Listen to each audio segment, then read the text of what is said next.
Unwritten rules aren't just happy, feel good things. They can even be impacting your KPIs.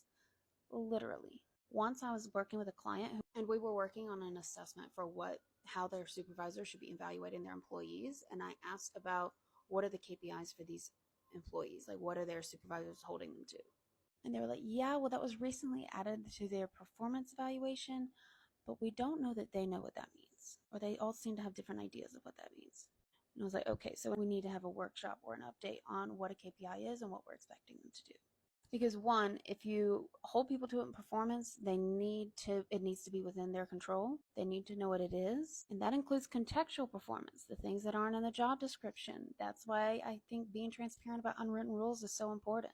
But this can be tricky because with a lot of work cultures, or even just society's culture, to be honest, people are so afraid to say they don't know something or say something wrong, so they don't say anything. Just look in the TikTok comments of any videos and you'll see people attacking each other for minute things, or even commenting on experts' videos with either saying the same thing or negligible differences. And so people just stay quiet out of fear. And then the problem keeps perpetuating of like what my client had of they didn't even know what the KPIs were, how they were being measured, and if there were any differences across supervisors. So I did a workshop educating them on KPIs and facilitated them coming up with KPIs for their teams, but I opened it with a word cloud where they could anonymously say what they thought KPIs were so we could all see the confusion without pointing any fingers. And it went really well. And they were able to develop good KPIs and move forward. But when I tell people that story, and I'm like, yeah, because, people can use different terms to refer to KPIs, use KPIs to refer to different things. I very frequently get a high on your horse definition. Oh my God, they didn't know what KPIs were. And they tell me something. And I'm like, okay, so that's one of them, and I'm sure I'm going to get this in the comments too. But look how much of a problem this is. This was just a quick Google, and this popped up. Look, she used a word cloud too.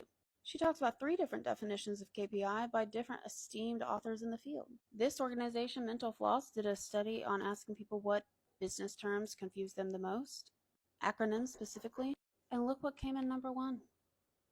And even look at this list, I'm like, okay, how do people not know number 4 or number 2? But you know what? It's none of my business judging. It's only my business to be clear. Make sure your employees know what you're asking for. It is in your best interest that they have clarity. Thanks for watching. If you found this helpful and you want to learn more, join my school linked in my bio. It's where I do all of my courses and I have weekly group coaching. If you want to ask me about your situation one-on-one, you can book some time on my calendar. The first 20 minutes are free and one-on-one coaching is available for purchase. But if you want to test the waters first, I recommend joining my Thursday call in my school community where you can learn from other people, network, and ask me questions live. Leave a comment if you'd like to see a video about a particular topic or a course in my school.